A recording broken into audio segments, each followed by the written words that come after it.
Can we talk about salon owner guilt and beating ourselves up about things that really don't actually matter? So being a salon owner, of course, you're going to come into situations that like you have to provide the solution for, and you do your best in that moment. And sometimes we're too people pleasery, and sometimes we're maybe too harsh or too firm, and sometimes we're somewhere in between. And look, like, it's just going to be what it is. We're humans, so we only do what we can do. But then we feel guilty about how we handled situations, and we feel bad, and we just can't do that. Like, however you handled it is how you handled it. You got to move out of that. You can't poison yourself and block yourself from all the money that you get to go make, all the life you get to go live by sitting in the thing, replaying over and over and over again those scenarios in your head of how you could have handled this better as a leader. You did what you did, okay? Like, it's over. It's in the past. If you need to apologize, like, please do, because that is a sign of good self-leadership. But it's not a big deal if you did whatever, and it's over, right? It's over. We can't go back and fix it. And if we need damage control, like, that's a different conversation. But in general, when we replay in our heads and we carry this like guilt around of, I should have done that better. Because I think a lot of salon owner guilt comes from like, I could have done better, but I was so busy. I wasn't focused, or I did my best at that moment, but I could have done better now, right? Like, looking back, hindsight is always 20/20. And especially when it comes to like leadership and interpersonal stuff in the salon, and people pleasing too much and kicking yourself about it, and this sort of thing, right? I've done it. We've all been there. And it's just we don't need to, right? And so I have a couple of mantras. Oh, excuse me. This is my first yawn of the day. Do you believe that? Probably not, but I promise it is. But here is my mantra. If it doesn't affect my business, it doesn't affect me. You need to stop carrying around whatever it is that you're beating yourself up about, and whatever you're guilty about that you didn't do well that first time, because you're probably going to get another chance to do it again. If you're in salon ownership for the long haul, you'll get a redo. I promise. You're always being prepared for what's coming, because there's always more. And then it's not a big deal the next time it comes around. After 18 years of salon ownership, I'm telling you, I've gotten second chances a lot to redo and be a better leader. I have.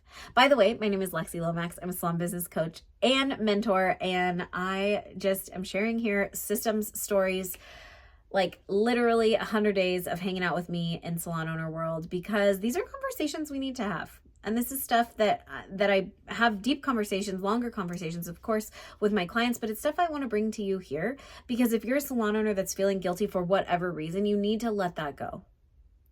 If you feel guilty because you feel like you're not working enough and your staff is, like, it's some thing in your head about that they think you're working for them, they're working for you and not for them, like all those conversations, that's a different kind of salon owner guilt that we're talking about today. Today, it's like self-punishment, salon owner punishment guilt, because so often we just want a dang redo, and we want to go back and do better for our businesses because we know better now. And it's about allowing yourself to not replay those things over and over and over again, and just deciding that that's not your standard anymore, right? That you're going to do better next time, that from here on out, you're just going to do better.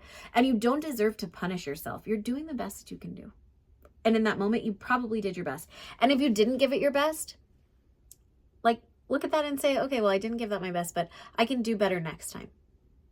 Like, and I will, because XYZ. So I want to give you one other mantra. So the first one was, if it doesn't affect my business, it doesn't affect me. And if it's not affect that thing that you're replaying over and over and over in your head, if it's not affecting the salon anymore, it's not affecting your business anymore, it's just affecting you, why are you allowing it to do so? Don't. This is not it. Like, you need to say, this is my like ultimate mantra, or business like sentence. If mantra is too woo-woo for you, I don't know another word what to call that. But if I won't care about this in a year from now, do I care about it now? 6 months? Nope. 3 months? Nope. Do I even care about this thing next week? Don't internalize it. Don't wear that heavy weight of all that BS. You don't need to. After 18 years of doing this, and probably for the first 10 carrying around everybody else's BS, I'm telling you, you have to free yourself from other people's problems, and it's not your responsibility. You don't owe them that. Like, depending on the scope of what we're talking about. As a salon owner, you owe them what your agreement is with them that you set up in the beginning. If you haven't watched this very first video of day 1 of 100, you go back and you watch that, because it is so, so, so important. And if you haven't downloaded the masterclass, my free masterclass, it is Foundations to Your $1 Million Salon. Start there for systems that you need to implement in your business. And this is a system. This system of pattern interrupt to your thought processes is a system that you need for you as a salon owner. Okay, so that's the first mantra. The second one is, my new standard is that I only give my time and attention to that which moves my business forward. If you are pulling me down, if you are drama, if you are nonsense, etc., I do not give my energy to that. I only give my energy to that which moves me forward. Now, sometimes as a salon owner, you must take care of that and take the trash out, right? And I'm not saying that all issues are trash, but some things need to be handled.